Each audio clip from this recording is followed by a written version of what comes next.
Good morning student, welcome to do fly JEE NEET. तो मेरे प्यारे बच्चों, 3-4 दिन से वीडियो नहीं डल पा रहा था, उसके लिए सॉरी। तो लेकिन कंटिन्यूअस अब आप अपन फ्लो में आ गए हैं। तो बात कर रहे हैं, अपन स्टार्ट कर रहे हैं, चल रहे हैं आज चैप्टर एटॉमिक स्ट्रक्चर। कौन सा? Atomic structure. पहले हम लोग एटॉमिक स्ट्रक्चर जल्दी से फिनिश करेंगे चूँकि एग्ज़ाम पास में है, ताकि मॉडर्न जो फिजिक्स है, एटॉमिक स्ट्रक्चर, न्यूक्लियस और सेमीकंडक्टर, इसका जल्दी से सिलेबस हम जल्दी से कोशिश ये करेंगे चैनल पे अपलोड करने के लिए। तो आप सारे वीडियोज़ को, अगर आप क्लास 12th में हैं तो सारे जाकर के प्लेलिस्ट में पूरा इलेक्ट्रोस्टैट्स पढ़ा है, करंट इलेक्ट्रिसिटी पढ़ा है, मैग्नेटिज्म पढ़ा है, EMI, ऐसी प्रॉपर आपको एक प्लेलिस्ट मिल जाएगी। तो आप वो सारे वीडियो वॉच कर सकते हैं अगर आप क्लास 12th में हैं। तो हम लोग आज बात करें एटॉमिक स्ट्रक्चर। तो जैसा कि आपने क्लास 11th की केमिस्ट्री में भी पढ़ा होगा एटॉमिक स्ट्रक्चर के बारे में, लेकिन फिजिक्स के एटॉमिक स्ट्रक्चर का जो कॉन्सेप्ट है वो थोड़ा सा इन डेप्थ जाता है। केमिस्ट्री में थोड़ा सा ऊपर ही बात किया जाता है, मैथमेटिकल अप्रोच यहाँ पे ज़्यादा होती है रादर देन केमिस्ट्री में थ्योरेटिकल अप्रोच ज़्यादा होती है। तो हम बात करने चल रहे हैं आज। आपका पहला जो मॉडल दिया था डाल्टन साहब ने, डाल्टन ने बोला था कि every element is made of tiny individual particles. ठीक, जो एलिमेंट होते हैं वो इंडिविजुअल होते हैं, मतलब आप उसको डिवाइड नहीं कर सकते।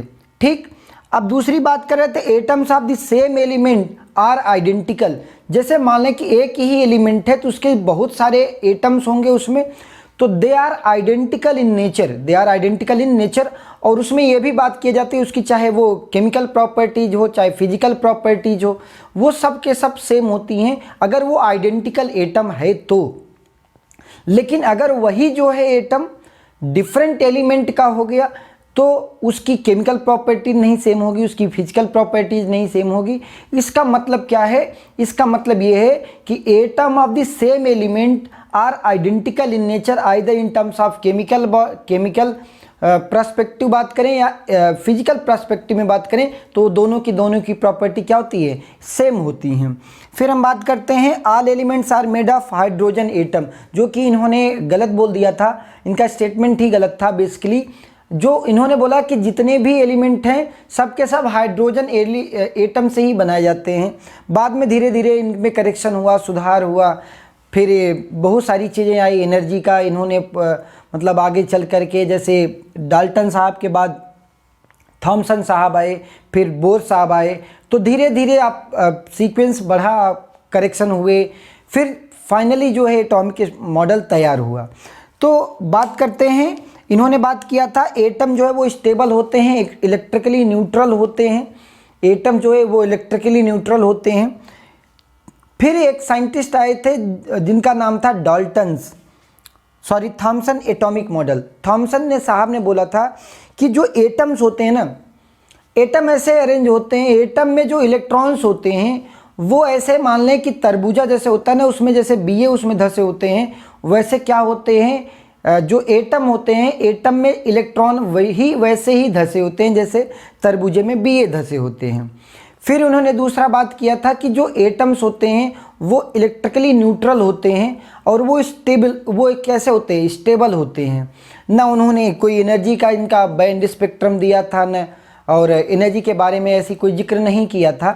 फिर आगे धीरे धीरे आया कि जैसे रदरफोर्ड साहब आए, तो रदरफोर्ड साहब ने बताया कि रदरफोर्ड एक्सपेरिमेंट के बारे में समझते हैं। उन्होंने बोला था उन्होंने एक्सपेरिमेंट किया था जिसको गोल्डन फॉयल एक्सपेरिमेंट कहते हैं। तो गोल्डन फॉयल एक्सपेरिमेंट में क्या हुआ था उस चीज़ को समझते हैं। तो लेट अस सी गोल्डन फॉयल एक्सपेरिमेंट। अब हम लोग तीसरे मॉडल की तरफ आ गए हैं जिसको बोलते हैं रदरफोर्ड एक्सपेरिमेंट। जो रदरफोर्ड साहब ने मॉडल दिया था एटॉमिक मॉडल, उन्होंने एक्सपेरिमेंट किया था गोल्डन फॉयल के ऊपर। गोल्डन फॉयल पे क्या किया था? ये गोल्डन फॉयल है, थिन गोल्डन फॉयल। इसमें क्या किया था कि रेडियो एक्टिव सब्सटेंस से जो है अल्फ़ा पार्टिकल जो निकलता है, जो रेज निकलती है, अल्फ़ा पार्टिकल की क्या किया था? बमबारी किया था। तो ये इसके चारों तरफ फ्लोरेंस स्क्रीन है ताकि ये पता चल सके कि जो यहाँ पे लाइट इमिट होगी वो अगर यहाँ पे पड़ेगी तो वहाँ पे क्या आएगा? ब्राइट स्पॉट आ जाएगा। ठीक, तो इन्होंने जब ये एक्सपेरिमेंट किया तो मतलब ऐसा हो गया कि इन्होंने कुछ इंटरेस्टिंग जो है वो फैक्ट्स यहाँ पे देखे। पहली बात इन्होंने देखा कि जो डॉट्स आ रहे थे, जो लाइट्स आ रहे थे, वो सिर्फ मेजॉरिटी यहीं पे आ रही थी। अगर मेजॉरिटी यहीं पे आ रही है और बहुत कम जो लाइट जो है वो यहाँ और यहाँ पे आ रही है, बहुत कम लाइट, मेजॉरिटी लाइट यहाँ पे आ रही थी। तो इनको ये लगा कि ऐसा कैसे हो सकता है कि सारे के सारे golden foil, thin golden foil में जब अल्फ़ा पार्टिकल बीम्स गई तो यहाँ पे क्या देखा इन्होंने कि जब बहुत सारे ब्राइट लाइट यहाँ पे मिलने लगे तो इन्होंने कुछ रिजल्ट कंक्लूड किए on the basis of his experiment. पहला, most of the space inside the atoms is empty because most of the alpha particle pass through the golden foil without getting deflected. मतलब कि maximum जो alpha particle थे वो सारे के सारे cross हो गए। गोल्डन फॉयल, जो गोल्डन का जो एटम होता है उसके सारे के सारे उस एटम से सारे अल्फा पार्टिकल निकल गए। अगर सारे अल्फा पार्टिकल निकल जाएंगे तो कहाँ पे जाएंगे? यहाँ पे जाएंगे फ्लोरेंस स्क्रीन पे। तो वहाँ पे क्या लाइट के फॉर्म में इनको जो देखा उनसे ये कंक्लूड हुआ कि एटम के अंदर बहुत सारे स्पेस क्या होंगे? एम्प्टी होंगे। ठीक। दूसरा कंक्लूजन इन्होंने किया, very few alpha particle were deflected because the positive charge of the atom occupies very little space. ऐसा बहुत कम ही एटम क्या हुआ कि ये रिफ्लेक्ट बैक हुआ। रिफ्लेक्ट बैक कब होता है कोई भी चीज़? जैसे आप थ्रो करो किसी के ऊपर और वो अगर स्टेशनरी है, अगर उसका इनर्शिया ज़्यादा है तो रिबाउंस कर जाएगा। ठीक। तो इसका गोल्डन का जो मास होता है, जो एटम का जो मास होता है न्यूक्लियस का, वो सारा का सारा जो मास होता है एटम का वो न्यूक्लियस के अंदर कंसंट्रेटेड होता है, न्यूक्लियस के अंदर। तो जब उस पर लगा अल्फा पार्टिकल गए तो रिबाउंस कर गए, बहुत फ्यू अल्फा पार्टिकल ही रिबाउंस कर पाए। तो इससे ये कंक्लूड होता है कि एटम के जो अंदर है जो स्पेस है वो बहुत सारे स्पेस वैकेंट है, सिर्फ और सिर्फ बहुत छोटा ही स्पेस ऐसा होता है जिसको हम बोलते हैं न्यूक्लियस, जो ऑक्यूपाई करता है वेरी टाइनी स्पेस होता है एटम के अंदर, जिसको हम क्या बोलते हैं? न्यूक्लियस बोलते हैं। तो ये दूसरा कंक्लूजन था।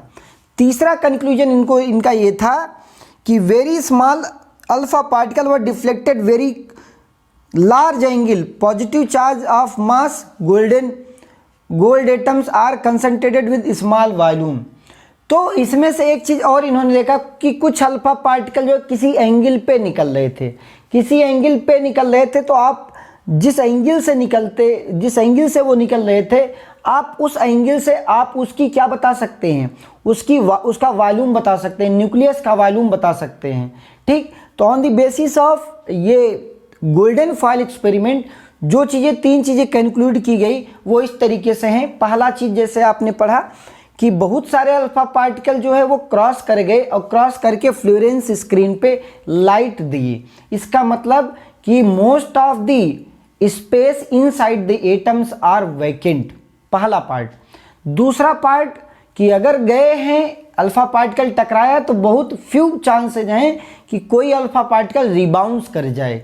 रिबाउंस करने का मतलब वो जो वहाँ पे एक टाइनी स्पेसेस हैं, ऐसे माने कि वो जो स्पेस था जो रखा हुआ था वो तो निकल गए, बाकी जो रिबाउंस कर रहे हैं वहाँ पे मतलब कुछ सॉलिड चीज़ है। सॉलिड चीज़ है मतलब वहाँ पे न्यूक्लियस है।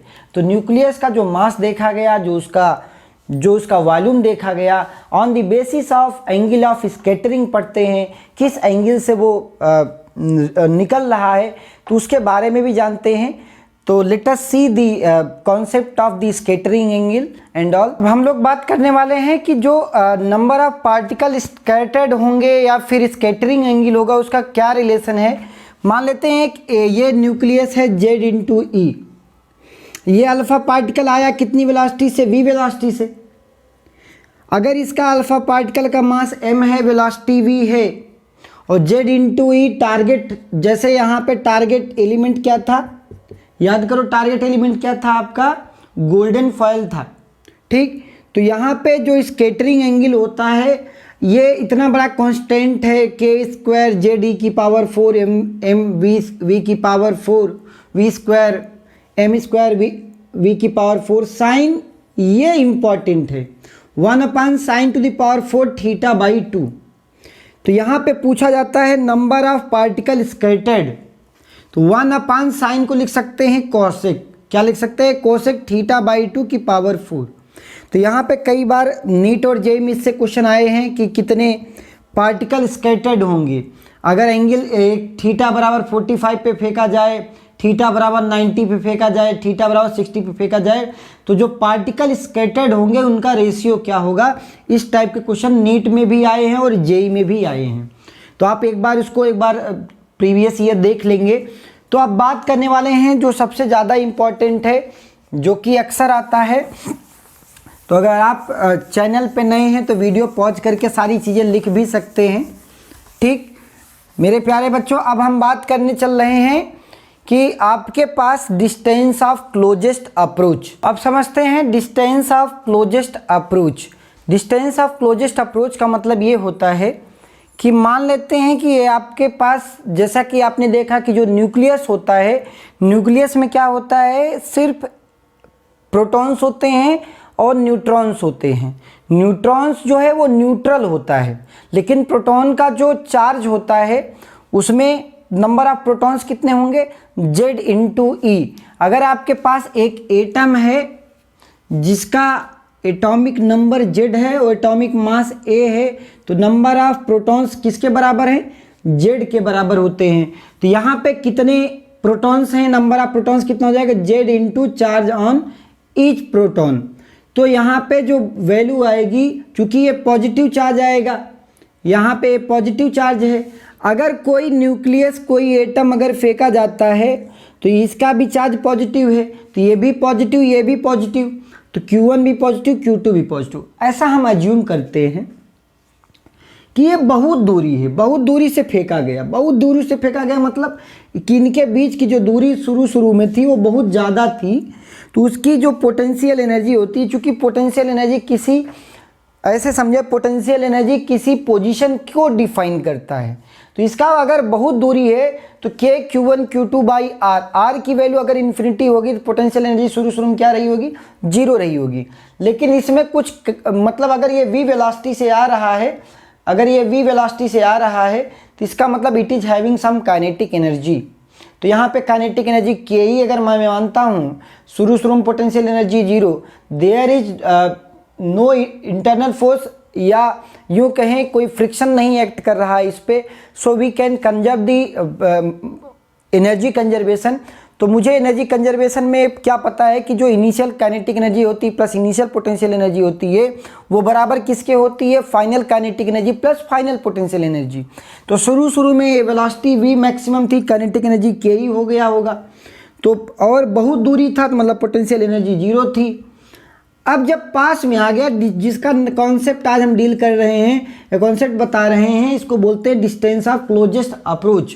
तो मान लेते हैं कि यहाँ पे ये भी पॉजिटिव, ये भी पॉजिटिव, रिपल्सन तो करेगा। तो रिपल्सन एक मिनिमम सर्टेन दूरी R0 पे आकर के रिपेल करने लगा। So this R0 is called as distance of closest approach. तो इसको क्या बोलते हैं, डिस्टेंस ऑफ क्लोजेस्ट अप्रोच। अब जब यहाँ से ये पीछे जाना चालू करेगा, मतलब यहाँ पे इसकी वेलोसिटी क्या हो गई होगी, 0 हो गई होगी। इसके बाद ये रिपेल बैक करने लगे, रिपल्सन होगा, इसकी वजह से क्या होगा। लेकिन हाँ एक चीज़ है, डिस्टेंस ऑफ क्लोजेस्ट अप्रोच पे जब आ जाएगा, डिस्टेंस R0 पे आ जाएगा, उस केस में जो potential energy of the system होगी वो मैक्सिमम होगी। तो Q1 Q2/R0, और यहाँ पे काइनेटिक एनर्जी क्या लिख दिया, 0। ठीक, अब यहाँ से R0 की वैल्यू निकाल सकते हैं। R0 इज इक्वल टू क्या हो जाएगा, R0 is equal to Q1 Q2 divided by Ke। अब Q1 Q2 क्या है, Q1 की वैल्यू आपको पता है Z1 इंटू ई, और Q2 की वैल्यू Z2 इंटू ई। तो आप उससे बता सकते हैं। So this is the R0 is called as distance of closest approach. K is constant, ये वैल्यू कितनी होती है, 9 × 10⁻⁹ आप जानते हो। 9 इंटू 10⁹ और ये काइनेटिक एनर्जी अगर मान लेते हैं इसका मास m था, v वेलोसिटी जा रहा था, तो काइनेटिक एनर्जी बच्चों क्या लिख सकते हैं, हाफ m v² लिख सकते हैं। तो आप इससे r0 की कैलकुलेशन कर सकते हैं। तो अभी अब बात करने चल रहे हैं कि जेई में जो मेंस में क्वेश्चन आए हैं उस पे बात कर लेते हैं, जो डिस्टेंस ऑफ क्लोजेस्ट अप्रोच पे आए हैं।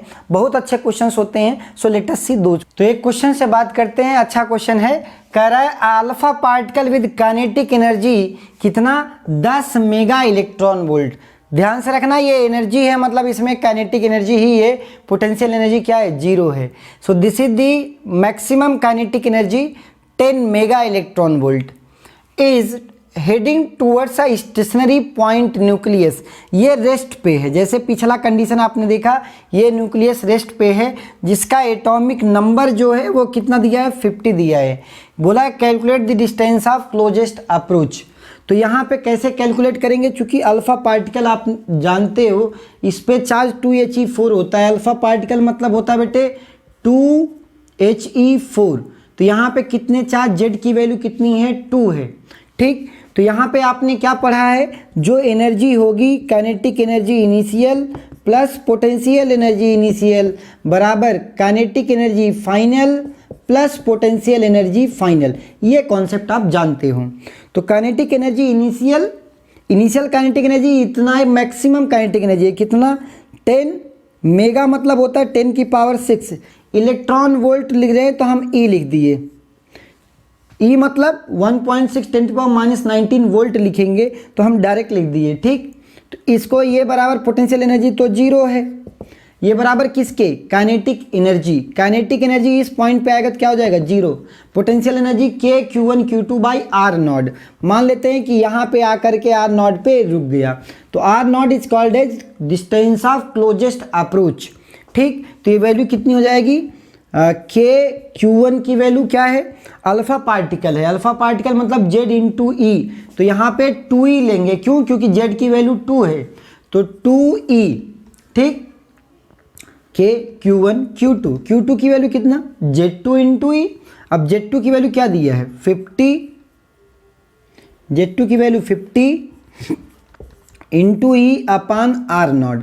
अब एक ही अननोन है, अगर आप ध्यान से देखें ई तो कैंसिल हो गया, तो यहाँ से क्या वैल्यू आएगी, k की वैल्यू तो कांस्टेंट तो है ही, तो वैल्यू आपके पास आ गई 10⁷ इंटू r0 बराबर 9 इंटू 10⁹ इंटू 5 50 इंटू 200 इंटू ई।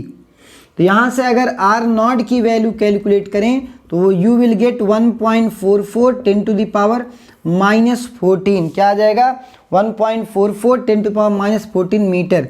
9 इंटू 10⁹, ये सब ई हमने यहाँ से r0 कैलकुलेट कर लिया। तो इस तरीके से जेईई मेंस का क्वेश्चंस आते हैं, और इसमें भी बहुत इंटरेस्टिंग, मतलब ऐसा एनर्जी कंजर्वेशन पे कभी कभी रख दे दिया कि यहाँ से दो न्यूक्लियस से टकराया, तो उसकी भी बातें करेंगे। तो लेट अस सी नेक्स्ट क्वेश्चन। ये भी जो है अच्छा क्वेश्चन है, जेईई का आया हुआ क्वेश्चन है।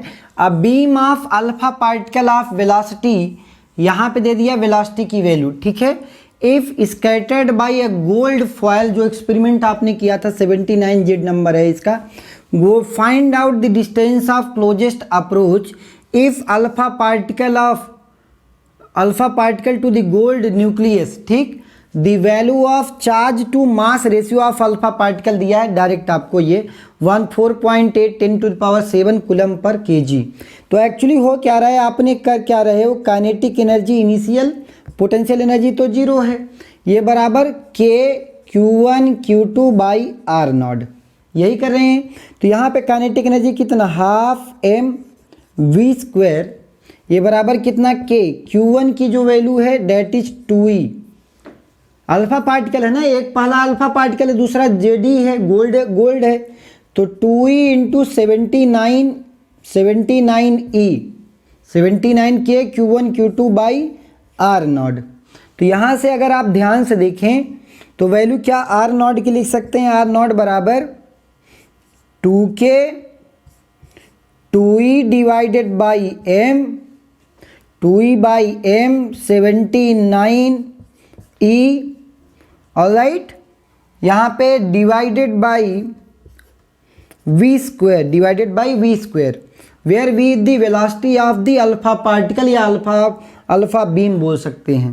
तो यहाँ पे देखें जो अल्फा पार्टिकल की वैल्यू है charge to mass ratio, charge कितना 2e, मास कितना m, उसकी डायरेक्ट वैल्यू दी है। तो ये वैल्यू कितनी आ जाएगी 2 into 9 into 10 to the power 9 into 4.8 10 to the power 7 into 79e, 79e की value 1.6 10 to the power -19 divided by v square, v की वैल्यू कितनी दिया है 2.1 10 टू द पावर 7 का होल स्क्वायर।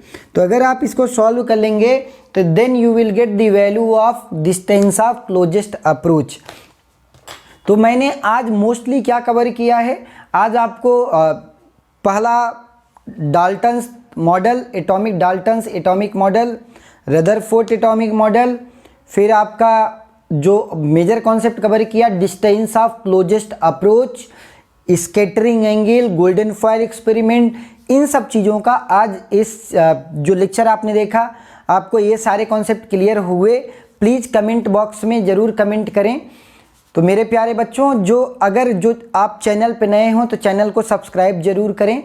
आपको क्लास 12th की पूरा जो है जेई और नीट का जो कंटेंट है वो सही कंटेंट मिलेगा, उससे नीचे नहीं, ऐसा मतलब उससे नीचे नहीं ना, मतलब एडवांस लेवल अभी यहाँ पे नहीं कवर कर रहे हैं, एडवांस कवर ज़रूर होगा। धीरे धीरे चैनल पे सारे वीडियोस आएंगे, तो आप ऐसे ही बने रहिए और पढ़ाई करते रहिए।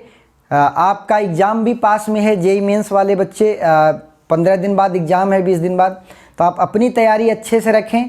कोई भी हेल्प हो ज़रूर जो है, चाहे व्हाट्सएप के थ्रू, चाहे ईमेल के थ्रू, चाहे कमेंट सेक्शन में कमेंट करके आप सारी चीज़ें इन्फॉर्मेशन ले सकते हैं। तो आज के लिए बस इतना ही। Thank you all of you.